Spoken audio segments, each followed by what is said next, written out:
Gender inequality को रोकने का सही तरीका नहीं है, रोकने का सही तरीका नहीं है। यानी जो लिंग असमानता है, जो बराबरी की हम बात ही नहीं कर रहे कि इक्वल अपॉर्चुनिटीज मिलनी चाहिए, क्योंकि दो लोग ह्यूमंस हैं, है ना, वो कोई भी जेंडर बाद में है, पहले वो ह्यूमंस हैं और उनको उनकी नीड के हिसाब से सेंसिटिव होने के प्रति आपको चीजें करनी है, ठीक है। तो कौन सा एक सही तरीका नहीं है, नॉट लिखा है। पहला ऑप्शन है, आप लोग पोल में आंसर दे रहे हैं ए ऑप्शन, 60% लोग। चलिए देखते हैं। By setting different gender roles and duties, विभिन्न लिंग भूमिकाओं और कर्तव्यों को निर्धारित करके कि अच्छा आप इस जेंडर से हो आप ये काम करोगे, अच्छा आप इस जेंडर से हो आप तो ये काम करोगे, आप झाड़ू कैसे लगा सकते हो, आप खाना कैसे बना सकते हो, आप तो क्या है मेल है ना, आप बाहर कैसे जा सकती हैं, आप एडवेंचरस एक्टिविटी कैसे कर सकती हैं, आप बाइक कैसे चला सकती हैं, आप तो फीमेल है। ये क्या हुआ, इससे ज्यादा और खतरनाक तरीका नहीं है जेंडर इनइक्वालिटी को बढ़ाने का। तो ये तो बहुत बड़ी जड़ है, तो इसलिए ये एक इफेक्टिव वे नहीं है जिससे हम जेंडर इनइक्वालिटी को कम करें। इससे तो हम और बढ़ाते जाएंगे इस अंतर को जो समाज ने बनाया है, ठीक है। जो नेचर ने बनाया है अंतर वो ब्यूटीफुल है, वो सब में होता है ना, कोई भी दो लोग वैसे भी समान नहीं होते, ठीक है। आगे बढ़े, बी ऑप्शन है बाय प्रमोटिंग ह्यूमन राइट्स, यानी मानवाधिकारों को बढ़ावा देकर। बिल्कुल सही बात है भाई, ह्यूमंस हैं और उस आधार पे उनकी अलग अलग सबकी कैपेबिलिटी है, अलग अलग उनकी नीड है, इंटरेस्ट है, एप्टीट्यूड है, तो उस आधार पे उनको प्रमोट किया जाना चाहिए। ह्यूमन राइट्स को प्रमोट करेंगे तो एक जेंडर इनइक्वालिटी अपने आप खत्म हो जाएगी, क्योंकि हम सबको इंसान समझेंगे। फिर है बाय सीजिंग चाइल्ड मैरिजेस, ये बात भी सही है कि अगर बाल विवाह करेंगे हम, वो कौन सा सीरियल आता था, बालिका वधू, हाँ, वो सब अगर हम करेंगे तो भी दिक्कत है, ठीक है। फिर है बाय क्रिएटिंग, तो सीजिंग मतलब रोक दो आप, ठीक। By creating equal job opportunity, समान रोजगार के अवसर दीजिए ना, समान रोजगार के अवसर दीजिए महिलाओं और पुरुष दोनों को, है ना। ऐसा कई बार डेटा सामने आता है कि जो वेजर्स भी हैं, जो मजदूरी भी करते हैं, उन लोगों में भी फीमेल्स काम भी ज्यादा करती हैं और उनको पे भी कम किया जाता है। और भी बहुत सारे फैक्टर्स हैं, अलग अलग कंपनीज से डेटा आते हैं, तो वो जरूरी है, डेटा आता है कि ये जरूरी है कि इक्वल अपॉर्चुनिटीज हम क्रिएट कर पाए। A option is the right answer. आगे बढ़ेंगे, बाकी तीनों बातें सही थी, फर्स्ट वन वॉज नॉट सही, और जो सही नहीं है वही सही है, क्योंकि उत्तर में पूछा ही सही नहीं था। क्वेश्चन नंबर 2 देखिए और पोल में जवाब दीजिएगा। Which amongst the following is not a main component of curriculum, यानी कि निम्नलिखित में से कौन पाठ्यचर्या का मुख्य घटक नहीं है, बताइएगा एक बार। निम्नलिखित में से कौन पाठ्यचर्या का मुख्य घटक नहीं है, बताइएगा एक बार, फटाफट से बताइएगा। चंपू बन गई हूं मैं।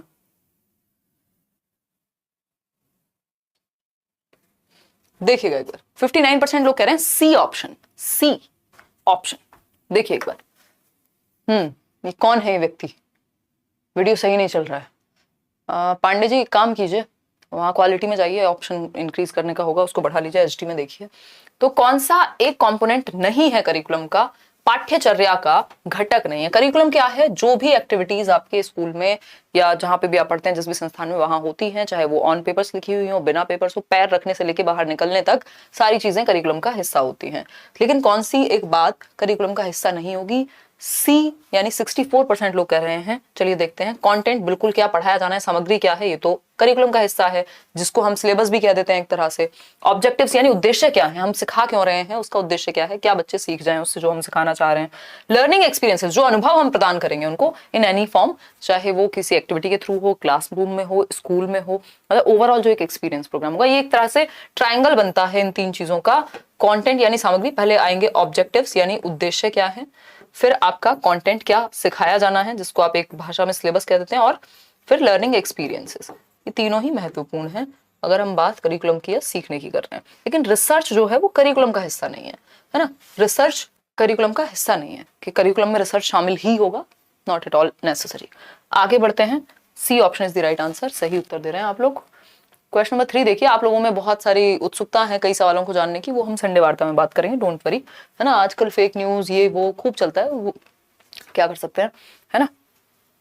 हाँ, बहुत बढ़िया, बहुत बढ़िया राहुल, बहुत बढ़िया राहुल, आप हर वीडियो देखते हैं। सैदपुर से, अच्छा मैथ्स, उदय सर कराएंगे, उदय सर कराएंगे, ठीक है। उधर सर कुछ पारिवारिक कामों में बिजी हैं आजकल, कराएंगे।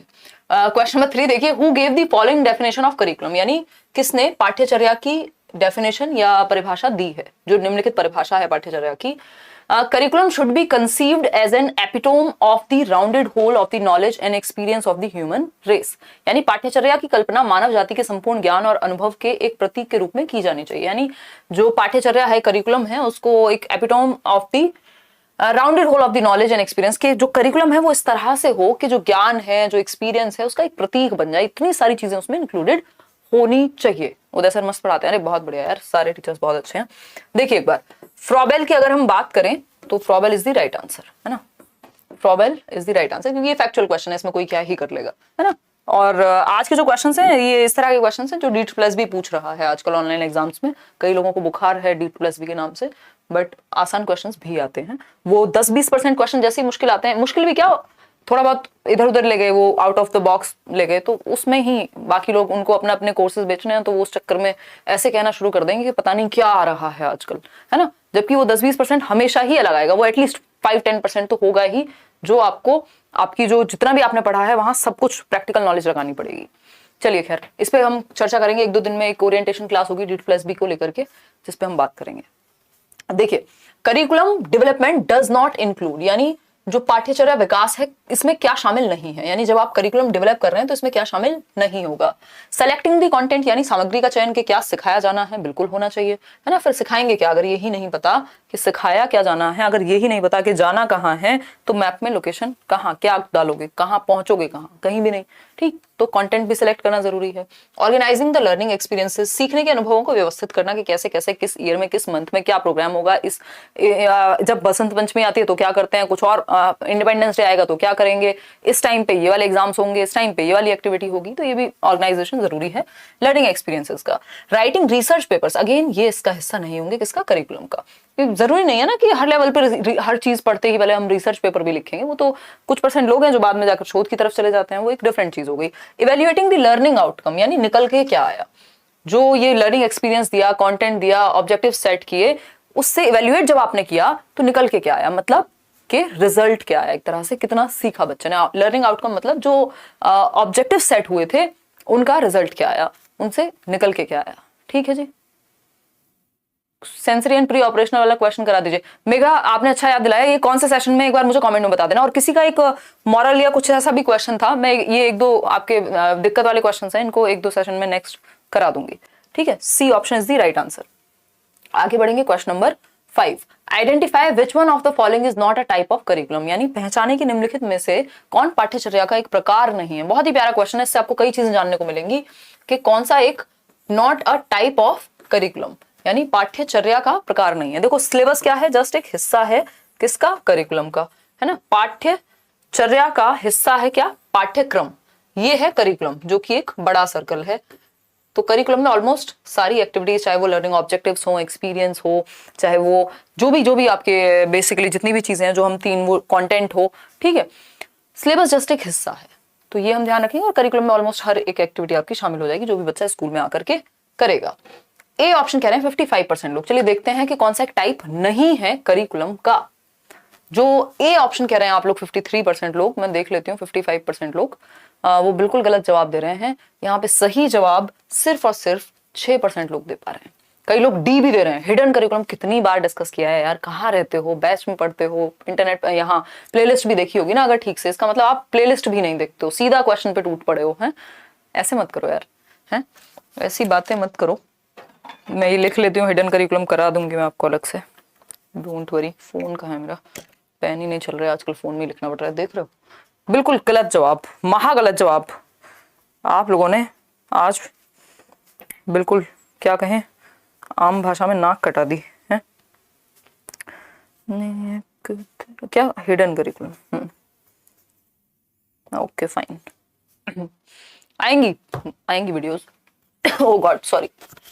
देखो एक्सक्लूडेड करिकुलम को नल करिकुलम भी कहते हैं, यानी कि जहां पे कुछ चीजें चाहते ना चाहते करिकुलम में होती हैं बट वो छूट जाती हैं या टीचर अवॉइड कर देता है। जैसे आपका एक वो चैप्टर होता था रिप्रोडक्शन वाला, तो बहुत सारे टीचर्स उसको अवॉइड कर देते हैं बिकॉज ऑफ अनकंफर्ट और बिकॉज ऑफ एनीथिंग, या बहुत सारी चीजें ऐसी हो सकती हैं। फ्राइड की थियोरी में ऐसी कुछ बातें हैं जो कई बार बहुत ही सरफेस लेवल पे करके निकलनी पड़ती हैं, है ना। तो कोई भी रीजन हो सकता है कि कुछ चीजें जो इंपॉर्टेंट भी हो सकती थी या नेग्लेक्ट हो जाती हैं कई बार करिकुलम में, चाहते या ना चाहते, कई बार टाइम की कमी से, कई बार अनकंफर्टेबल होने से, कई बार बहुत सारे रीजंस हो सकते हैं। तो इसको एक्सक्लूडेड करिकुलम कहते हैं, बहिष्कृत पाठ्यचर्या कहेंगे कि इसको नेग्लेक्ट कर दिया गया या अवॉइड हो गया, किसी कारणवश ये रह गया बट होना था। तो ये एक प्रकार है करिकुलम का, ठीक है। एक्सप्लिसिट करिकुलम होता है, रिटन करिकुलम को हम एक्सप्लिसिट कहते हैं, जो एग्जैक्टली प्रॉपर लिखा हुआ है ना। ओवर्ट भी कहते हैं इसको, रिटन या ओवर्ट, जो दिख रहा है, जो भी चीजें लिखी हुई हैं प्रॉपर, ठीक है, स्पष्ट पाठ्यचर्या है ये। क्लास करिकुलम जैसा कुछ भी नहीं होता है ना, कि क्लास के लिए अलग अलग, क्लास के लिए अलग अलग करिकुलम बनेगा, ऐसा कुछ नहीं होता। ये जो प्रश्न पाठ्यचर्या है आपकी, है ना, ये छिपा हुआ जो है इसको प्रश्न बोलते हैं, if I am not wrong. और पाठ्यचर्या, ये हिंदी में ना कई बार ऐसा हो सकता है पेपर में भी आपको एक तरफ करिकुलम लिखा हो इंग्लिश में और यहाँ आपको पाठ्यक्रम मिल जाए, क्योंकि आजकल पेपर्स में भी सीधा सीधा ट्रांसलेटर यूज करके और रख देते हैं। तो आपको इंग्लिश वाला साइड जरूर देख लेना है कि पाठ्यक्रम सिलेबस की बात हो रही है कि करिकुलम की हो रही है, ठीक है। तो ये पाठ्यचर्या कर लेना है, यहाँ सब जगह चर्या कर लेना है, क्रम को काट के, ठीक। हिडन करिकुलम बिल्कुल एक पार्ट है, जो चीजें आप इनडायरेक्टली सीखते हैं, ये कहीं लिखी नहीं हुई है ना, ये लिखी नहीं हुई है बट आप सीखते हैं इनडायरेक्टली। कि अगर हम बात करें क्लास में हाथ उठाने की, तो एक डेकोरम बन जाता है अपने आप ही, आप इनडायरेक्टली सीख लेते हैं कि हाँ कोई अगर बोल रहा हो तो बीच में नहीं बोलना, रिस्पेक्ट करना है, ये सारी चीजें। इसके अलावा अगर हम बात करें तो मैं बहुत बार एग्जांपल देती हूँ कि एक हमारे स्कूल में बचपन में वो भोजन मंत्र हुआ करता था, जिसका इनडायरेक्ट मैसेज क्या है कि जो फूड की वैल्यू है वो ग्रेटफुलनेस हमारे अंदर हो। एक पृथ्वी मंत्र हुआ करता था सुबह उठ के वो करके कि आपके ग्रेटिट्यूड की भावना है, इनडायरेक्टली। डायरेक्टली उसमें कुछ लिखा नहीं हुआ सिलेबस में कि इससे ये होगा ही होगा या भर देना है, ऐसा भी नहीं है, ठीक है। हिंदी भी करा दीजिए, सब कराएंगे यार, डोंट वरी। सीटेट अनाउंस तो होने तो सारे सब्जेक्ट कराएंगे, डोंट वरी, है ना। एसएसटी और मैथ्स को छोड़ के बाकी सब। मिस्ड यू, सेम ईयर यार। क्लास करिकुलम कोई भी करिकुलम का हिस्सा नहीं है, ये तीनों, चाहे वो एक्सक्लूडेड हो जिसको नल बोलते हैं, एक्सप्लिसिट जिसको हम रिटन या ओवर्ट बोलते हैं, हिडन करिकुलम जो इनडायरेक्ट चीजें आप सीखते हैं, वैल्यूज हो सकती हैं, आपके नॉर्म्स हो सकते हैं जो आप इनडायरेक्टली सीख लेते हैं स्कूल में, ठीक है। सी ऑप्शन क्लास करिकुलम, कक्षा पाठ्यचर्या, ये ऐसा कोई भी करिकुलम नहीं होता। क्वेश्चन नंबर 6 देखिएगा, प्रियंका की बात हो रही है, आप में से कई सारी प्रियंकाएं यहाँ होंगी। प्रियंकाएं क्या होता है वैसे? Priyanka is suffering from dyslexia. Dyslexia पे एक क्वेश्चन मिनिमम हर एक एग्जाम में आता है, इसको हल्के में लेना नहीं है, ठीक है जी। अगर हम बात कर रहे हैं डिसलेक्सिया की, तो प्रियंका को डिसलेक्सिया है। So which of the following characteristic will she show? Priyanka एक बच्ची है जिसको डिसलेक्सिया क्या है, एक पठन वैफल्य है। तो क्या ये किस जगह पे डिफिकल्टी दिखाएगी ये बच्ची, बताइए फटाफट। डाइवर्जेंट थिंकिंग में, inability to read fluently, lack of motor abilities या अटेंशन डेफिसिट? देखो ये तो एडीएचडी में होगा कि बच्चे की अटेंशन में कमी है, ADHD, attention deficit hyperactivity disorder. Lack of motor abilities कहां होता है? डिस्प्रैक्सिया में, चलने फिरने घूमने में दिक्कत होगी, ठीक। इनेबिलिटी टू रीड फ्लुएंटली, ये बात बिल्कुल सही है, जहां बात रीडिंग की आ जाए, सिंपल सी बात है, डिसलेक्सिया की बात हो ही रही होगी। याद कीजिए कौन, ईशान अवस्थी, तारे जमीन पर, वो जो वायरस थे आपके उसमें वीरू सहस्त्र बुद्धि, 3 इडियट्स में, उनको बेसिकली बोमन ईरानी, उनको भी डिसलेक्सिया, ऐसे बहुत सारे लोग हैं जिनको डिसलेक्सिया होता है। डिसलेक्सिया कॉमन प्रॉब्लम है। डाइवर्जेंट थिंकिंग, इसका मतलब ये नहीं कि दिमाग में कुछ कमी है, बस डिफरेंट तरीके से वायर्ड होता है इनका ब्रेन, ठीक है। डाइवर्जेंट थिंकिंग तो आपकी क्रिएटिविटी से जुड़ी होती है। तो B option is the right answer. अगर किसी को डिसलेक्सिया है that means inability to read. अगर डिसकैलकुलिया है तो कैलकुलेशन में प्रॉब्लम है। डिस्फेजिया है तो लैंग्वेज को बोलने में प्रॉब्लम हो सकती है, कॉम्प्रीहेंड करने में प्रॉब्लम हो सकती है। डिसप्रैक्सिया है, चलने फिरने पेन पकड़ने में दिक्कत हो सकती है। डिसग्राफिया है मतलब लिखने में दिक्कत हो सकती है, ठीक है। ये चीजें जितनी बार रिपीट करेंगे उतनी बार अच्छे से दिमाग में बैठेंगी। क्वेश्चन नंबर 7 देखिएगा एक बार। Question number 7 says the act of ensuring that all children despite their differences receive the opportunity of being part of the same classroom as other children of their age। यानी यह सुनिश्चित करने का कार्य कि सभी बच्चे अपने मतभेदों के बावजूद, या हम कहें विभिन्नताओं के बावजूद, डाइवर्सिटी के बावजूद, अंतर के बावजूद, अपनी उम्र के अन्य बच्चों के समान कक्षा का हिस्सा बनने का अवसर प्रदान करें। दैट मीन्स अगर कोई बच्चा किसी भी सोशल बैकग्राउंड से आता है, अमीर है, गरीब है, किसी को चलने में दिक्कत है, किसी को देखने में दिक्कत है, कोई बहुत जल्दी से सीख लेता है, कोई बहुत धीमे सीखता है, कोई स्पोर्ट्स में अच्छा है, कोई दूसरा बच्चा है जो पेंटिंग में अच्छा है, यानी कितनी भी डाइवर्सिटी है फिर भी सेम एज के बच्चों को सेम क्लास में पढ़ाया जाए। ये है कौन, समझ गए ना आप? इंक्लूड करने की बात हो रही है, एजुकेशन फॉर ऑल की बात हो रही है, इंक्लूसिव एजुकेशन की बात हो रही है, समावेशी शिक्षा की बात हो रही है, जिसके पीछे जो फिलॉसफी है वो है इक्विटी एंड इक्वालिटी, है ना। और जो कहता है कि जैसे मदर नेचर हम सभी को डिस्पाइट एनी डिफरेंसेस या जितने भी ऑल द डिफरेंसेस हम सबको इंक्लूड करके रखे हुए है। जो मदर नेचर है, अगर धूप आती है तो सब पे आती है, बारिश होगी तो एक जगह खड़े हुए हैं तो कोई फर्क नहीं पड़ता आप में कैसे अलग हैं आप, सबके लिए होगी। तो इंक्लूसिव एजुकेशन यानी एजुकेशन भी सभी के लिए होनी चाहिए, ठीक है। तो ये तो बिल्कुल, ये सब बातें तो बाकी तो बनती ही नहीं है, सीधी सीधी बात है कि इंक्लूसिव एजुकेशन की बात हो रही है।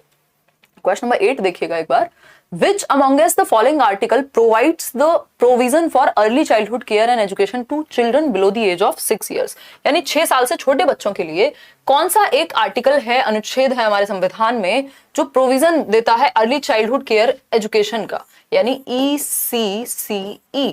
ये कोर्स भी होता है, आपने शायद आप में से कई लोगों ने किया भी होगा, है ना। Early childhood care and education, पहले इसको NTT कहते थे, नर्सरी टीचर्स ट्रेनिंग, बाद में ये प्रॉपर अभी ECCE है।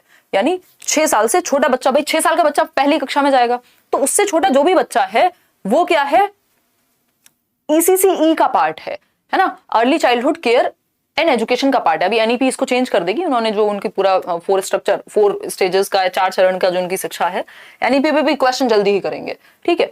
तो आप लोग आंसर दे रहे हैं सी ऑप्शन, यानी 64% लोग कह रहे हैं आर्टिकल 21A। मतलब एक क्या कहूँ, अब मेरे पास शब्द नहीं बचे हैं। क्या पढ़ रहे हो आजकल, कहाँ से पढ़ रहे हो, ये बता दो बस। ये मत कह देना लेट्स लर्न। लाइक शेयर कर दो, है ना। ये 1800 लोगों ने लाइक किया तब बताऊंगी। एक तो गलत आंसर देते हो, ऊपर से लाइक शेयर नहीं करते हो। देखो एक बार, आर्टिकल 21A यार, ये फ्री एंड कंपल्सरी एजुकेशन, ये RTE की बात करता है ना। इसको बाद में इंसर्ट किया गया था, राइट टू एजुकेशन एक्ट 2009, है ना। ऐसे हरकतें मत करो। Article 45 is the right answer. जब ECCE की बात हो रही है तो हम आर्टिकल 45 की बात करते हैं। अगर आर्टिकल 21 अल्फा की बात होती तो वो 86वें संविधान संशोधन के तहत ऐड हुआ था सन 2000 में, और RTE यानी right to education, free and compulsory education की बात हुई थी, वो 6 से 14 वर्ष के बच्चों के लिए। ये 6 से 14 वर्ष के बच्चों के लिए है, बिलो 6 ईयर्स ऑफ एज, तो फिर आर्टिकल 45 है, ठीक है ना। समझ पा रहे हैं ना। चलिए आगे बढ़े। तो B option is the right answer. Article 15 आपने मूवी देखी है, इक्वालिटी और इन सब की बात करता है। देखिए क्वेश्चन नंबर 9 देखिएगा इसी बात पे। अगर हम बात करें untouchability and all, which amongst the following is not a cause of linguistic differences in our country, यानी निम्नलिखित में से कौन हमारे देश में भाषाई अंतर का कारण नहीं है। यानी हमारे देश में भाषिक विभिन्नता है, अलग अलग जगह पर अलग अलग लोग क्या करते हैं, अलग अलग भाषाएं इस्तेमाल करते हैं, ठीक है। और बोला भी जाता है कि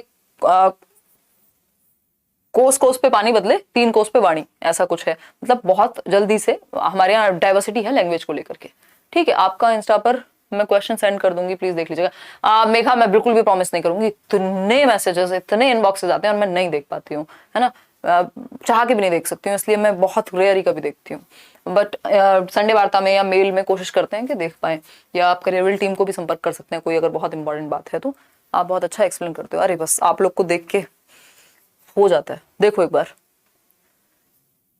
हाँ ओके, 47% लोग कह रहे हैं ए ऑप्शन, यानी इकोनॉमिक कॉजेस, आर्थिक कारण।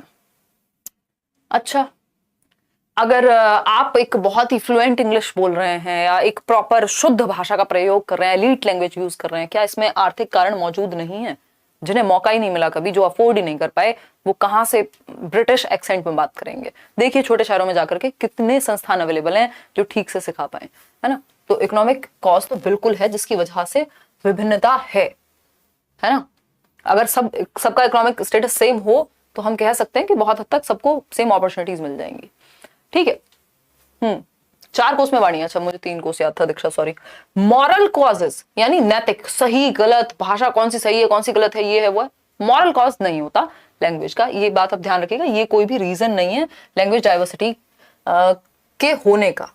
ज्योग्राफिकल कॉजेस, किसी का कोई भी मॉरल कॉज हो, भाई मैं मान लो किसी चीज को सही मानती हूँ, गलत मानती हूँ, झूठ बोलना मेरे लिए सही है, मतलब गलत है, किसी के लिए सही हो सकता है, या ऑपोजिट भी हो सकता है, वाइस वर्सा, है ना। किसी के लिए कुछ सही या गलत हो सकता है, बट लैंग्वेज में डाइवर्सिटी से क्या फर्क पड़ता है? मॉरल्स तो किसी भी लैंग्वेज में हो सकते हैं ना, तो ये चीज बिल्कुल भी प्रभावित नहीं करती। ज्योग्राफिकल कॉजेस, ये बात सही है भाई। अगर आप नॉर्थ इंडिया में जा रहे हैं तो एक तरह की भाषा है, जैसे आप जगह चेंज करते हैं तो दूसरी, तो भौगोलिक कारण भी है। पॉलिटिकल कॉजेस, जो राजनीतिक कारण भी हैं, भाई क्या क्षेत्र है, किस आधार पे कहाँ कैसी जलवायु है, and all and all and all, ठीक है जी, क्लियर है बात। चलिए तो आंसर है मॉरल कॉजेज। नैतिक कारण ऐसे कुछ नहीं होते कि आप अगर जिन वैल्यूज में, जिन मॉरल्स में, जिन भी प्रिंसिपल्स में, जिन सिद्धांतों में आप विश्वास रखना चाहते हैं वो आप किसी भी भाषा को बोलते हुए, सीखते हुए, जानते हुए रख सकते हैं। तो B option is the right answer. आगे बढ़ेंगे, क्वेश्चन नंबर 10 देखिएगा एक बार। क्वेश्चन नंबर 10 है, dash is the comprehensive and integrated flagship programme of the government of India to attain the universal elementary education, यानी यूईई। बहुत इंपॉर्टेंट कॉन्सेप्ट है यूईई, यानी यूनिवर्सलाइजेशन ऑफ एलिमेंट्री एजुकेशन, यानी सार्वभौमिकरण शिक्षा का, यानी सबको एनरोलमेंट मिले, सब सीख पाए। ठीक है जी, समझ पा रहे हो कि नहीं? वाह सुधीर सिंह, बहुत ही बढ़िया, कितने अच्छे मजाक। कई लोगों को लगता है बहुत अच्छा जोक क्रैक किया है, और इतनी हंसी आती है मुझे कि दिखती नहीं है बस चेहरे पे। आज तो गलतियों का पंगा लग गया। हाँ ये होगा, देखो आज के क्वेश्चंस ये D+B के लेवल के क्वेश्चंस हैं, मतलब टॉपिक सेम ही है, इसमें लेवल कुछ है नहीं, बस थोड़ा सा नेचर बदल जाता है क्वेश्चन पूछने का। देखिए कुछ टॉपिक्स अलग होते हैं। एकलव्य मॉडल स्कूल्स, नई तालीम, सर्व शिक्षा अभियान, नेशनल पॉलिसी ऑफ एजुकेशन 1986, क्या कहना चाहेंगे भाई? ये है सर्व शिक्षा अभियान, जो यूनिवर्सलाइजेशन ऑफ एजुकेशन की बात करेगा कि सबको शामिल किया जाए। जो 86वां संविधान संशोधन आया, जिसमें बाद में RTE आया, उसमें यही कहा गया था कि सबको शिक्षा मिले, सब पढ़ें सब बढ़ें, ऐसा सब भी तो इसकी टैगलाइंस होती थी ना सर्व शिक्षा अभियान की। मैं गांव में रहती थी जब छोटी थी, जब ये आया था, और मैंने देखा था कि जो गांव का प्राइमरी स्कूल जिसको हम कहते हैं प्राथमिक विद्यालय, या मेरे मामा जी भी टीचर हैं तो उनके स्कूल में भी जाके देखा, तो वो प्रॉपर इतना ज्यादा इसको प्रमोट किया गया था कि वो पेंसिल पे 2 बच्चे बैठे हुए मिलते थे हर जगह पे, है ना। तो आपको मैं दिखा भी देती हूँ वो 2 बच्चे, तो SSA बोलते हैं इसको, सर्व शिक्षा अभियान। बेसिकली इसमें क्या था कि हम सभी को एजुकेशन दे पाए। 2010 तक का एक टारगेट था जो आज तक अचीव हुआ नहीं, ये आगे खिंच गया, 2001 से शुरू हुआ था, है ना। चलिए आगे बढ़ते हैं। ये सर्व शिक्षा अभियान, सब पढ़े सब बढ़े, ऐसी एक कलम पे बैठे होते थे बच्चे, याद रखिएगा। इसके बारे में और भी आप पढ़ सकते हैं, अभी भी ऐसे चलता है। इसके तहत जॉब वगैरह का भी रहता है, कॉन्ट्रैक्ट पे भी वैकेंसी आती है दिल्ली वाली में। Choose the incorrect statement about the importance of inclusive education, यानी गलत कथन का चयन करना है समावेशी कक्षा शिक्षा के बारे में, है ना। क्या कह रहे हैं, शिक्षण की, एक तो ये गाने पता नहीं कौन बजा रहा है, इस मौसम में भी शादियां होती हैं क्या? CDV की बेस्ट टीचर हो आप। पूजा, मेरी आंखों से आंसू आ रहे हैं, आप दिख नहीं रहे हैं सुन के, सच में, मतलब आई फील ब्लेस्ड। तारीफ के लिए तो जी रही हूँ यार, मजाक कर रही हूँ। Thank you so much. चलो खैर, इन बातों में कुछ नहीं रखा, कर लो पढ़ाई। कौन है ये व्यक्ति? कंफ्यूज हो रहे हैं सेविका। The more you study the more you get confuse, है ना। तो कम पढ़ोगे कम कंफ्यूज होगे, थोड़ा सा एक टाइम आएगा जब अभी कंफ्यूज हो रहे हो ना, इस दौर के जस्ट बाद क्लैरिटी का दौर आएगा, डोंट वरी, ठीक है, पढ़ो। लेकिन अगर हम बात करें इनकरेक्ट ऑप्शन की, इंक्लूसिव एजुकेशन के बारे में, तो कंफ्यूजन के 2 रीजन हो सकते हैं। एक हो सकता है कॉन्सेप्ट की क्लैरिटी ना होना, और दूसरा हो सकता है जो सबसे बड़ा रीजन है, प्रैक्टिस की कमी। तो जितनी ज्यादा प्रैक्टिस हम करेंगे उतनी क्लैरिटी हमें आएगी। इट एमेलोरिएट्स लर्निंग एक्सपीरियंसेस, यानी अनुभवों को बेहतर बनाता है। हाँ बिल्कुल सही है, इंक्लूसिव एजुकेशन सपोर्ट करता है सिविल राइट्स को, ठीक है, नागरिक के अधिकार है भाई, हर कोई बैठ सकता है, साथ में पढ़ सकता है। It incubates the feeling of acceptance, यानी यह स्वीकृति की भावना को विकसित करता है, एक्सेप्टेंस डिस्पाइट एनी डिफरेंस, ठीक है, अलग अलग अंतर के बावजूद भी हम साथ पढ़ सकते हैं, सीख सकते हैं। It makes differences more different, ये बात बिल्कुल गलत है कि यह मतभेदों को और अधिक भिन्न बनाता है, यानी जो दूरियां हैं उनको और अलग करता है। ये तो ऑपोजिट बात हो गई, ये तो इंक्लूड करने की बात होनी चाहिए। यहाँ इन्होंने सेग्रीगेट करने की बात कर दी, अलगाव की बात कर दी, कि जो अलग है उनको और अलग बनाएगा, ऐसा नहीं है, ये इंक्लूड करेगा सबको, है ना। क्वेश्चन नंबर 12 देखिएगा एक बार। Question number 12 says the traditional curriculum was centered around whom and who predominates in it, यानी पारंपरिक पाठ्यक्रम, पाठ्यचर्या कहिएगा इसको, किसके इर्द गिर्द केंद्रित था और इसमें कौन प्रमुख है। यानी जो ट्रेडिशनल करिकुलम है, जो पहले से चला आया है, वो किसके इर्द गिर्द घूमता है, या उसमें किन चीजों को फोकस किया गया था, बताइए। D for Delhi. अच्छा, टीचर सेंटर्ड और बोथ क्या होता है भाई? सब्जेक्ट सेंटर्ड और टीचर, स्कूल सेंटर्ड और स्कूल, चाइल्ड सेंटर्ड और चाइल्ड, टीचर सेंटर्ड और बोथ, बताइए जरा कहना क्या चाह रहे हैं। ये मुझे लग रहा है इसमें कुछ तो गड़बड़ है, कुछ तो गड़बड़ है। Traditional curriculum was centred around teacher, whom and who predominates in it, teacher, ठीक है। सब्जेक्ट सेंटर्ड और टीचर, व्हाट डू यू से? सी कह रहे हैं 58% लोग। चाइल्ड सेंटर्ड कहाँ था यार, ट्रेडिशनल नहीं है, ये तो नए जमाने का है, ये तो ट्रेडिशनल होता है जो पहले से चला आ रहा है, स्टीरियोटाइपिकल एक तरह से। कैसी कैसी बातें कर रहे हो हैं। सब्जेक्ट सेंटर्ड और टीचर, यानी सब्जेक्ट के सेंटर में और टीचर ही इसको प्रीडोमिनेट करता था, कह सकते हैं। तो ए के साथ जाएंगे, क्योंकि हमसे जो पूछा है उसी हिसाब से अगर हम जवाब देंगे तो ए बनता है उत्तर। चाइल्ड सेंटर तो बिल्कुल नहीं हो सकता। ट्रेडिशनल का मतलब है जो चला आ रहा है सदियों से, कि टीचर की चलेगी और बच्चे चुपचाप सुनेंगे, उसकी बात हो रही है यहाँ पे। कैसी गड़बड़ कर रहे हो आज, कौन से, बस क्या ही कहूँ। A child who can understand multiple languages shows the importance of dash factor influencing learning। यानी एक बच्चा जो कई भाषाओं को समझ सकता है, सीखने को प्रभावित करने वाले डैश कारक के महत्व को दर्शाता है। बताइएगा एक बार, वो बच्चा जो कई भाषाएं समझ सकता है, ये चीज किस फैक्टर को इंपॉर्टेंट बना देती है लर्निंग में? भारत में सबसे अच्छे टीचर हैं आप सीटीईटी के लिए। अरे कमलेश, फिर से आंसू आ गया यार, अब मैं बैठ के रोया करूं कि पढ़ाया करूं? मजाक कर रहे हो यार, you people are so amazing. Ma'am आप रोइए मत, नहीं तो क्या है, बाढ़ आ जाएगी। उफ, पूजा शर्म नहीं आती ना, है? दुनिया खत्म हो गई, आपको मैं ही मिलती हूँ इन बातों के लिए। देखो एक बार, मजाक कर रही हूँ यार, दिल पे मत ले लेना कोई भी, है ना। देखो क्वेश्चन देखो, आ चाइल्ड हु कैन अंडरस्टैंड, जो बच्चा कई भाषाएं समझ सकता है, वो किस चीज का महत्व दर्शाता है? एज फैक्टर, एज का तो कोई इसमें वो नहीं हो सकता है, कई बच्चे बहुत कम उम्र में बहुत सारी भाषाएं सीख जाएं। एनवायरमेंटल फैक्टर हो सकता है, सोशियो कल्चरल फैक्टर या साइकोलॉजिकल फैक्टर। देखो इसमें जो सबसे बड़ा फैक्टर है वो है सोशियो कल्चरल फैक्टर की इंपॉर्टेंस है, सामाजिक और सांस्कृतिक कारक की, कि अलग अलग संस्कृतियों से अलग अलग भाषा जुड़ी हुई होती है, और एक बच्चे को यदि कई भाषाएं बोलनी आती हैं, दैट मीन्स उसको सामाजिक और आर्थिक जो सामाजिक सांस्कृतिक परिपेक्ष है, जो माहौल मिला है, वहां से उसने सीख लिया। अलग अलग समाज और संस्कृति के लोग उसके अराउंड होंगे, ठीक है, तो इसमें एनवायरमेंट अपने आप इंक्लूड हो गया, है ना। ऐसा थोड़ी पेड़ पौधों ने सिखाई होगी, सोसाइटी और कल्चर ने सिखाई होगी भाषा, तो ठीक। तो C option is the right answer, इसलिए एनवायरमेंट से बेटर है सोशियो कल्चरल। आगे बढ़ेंगे, क्वेश्चन नंबर 14, 2 क्वेश्चन और बचे हैं, 2 क्वेश्चन देखिएगा एक बार। और विच of the following does not come under the importance of diversity, यानी अगर हम बात करें निम्नलिखित में से कौन सा विविधता के महत्व के अंतर्गत नहीं आता है? बताइएगा एक बार। विविधता समझते हैं, डिफरेंसेस हम सभी में होते हैं, है ना, बता दीजिए एक बार। ओके ओके ओके, बहुत गलत हो रहे हैं। I understand Sandeep. अरे मिराज आलम, शब्द बोलने का कोई पॉइंट तो होना चाहिए। अच्छा ठीक है, आगे बढ़ते हैं, चलिए देखिएगा एक बार। अगर हम बात करते हैं विच of the following does not come under the importance of diversity, कौन डाइवर्सिटी यानी विविधता के जब शब्द बोलेंगे तो सुने नहीं जाएंगे फिर आपसे। देखिए एक बार बोलेंगे, सही समय आने पे बोलेंगे।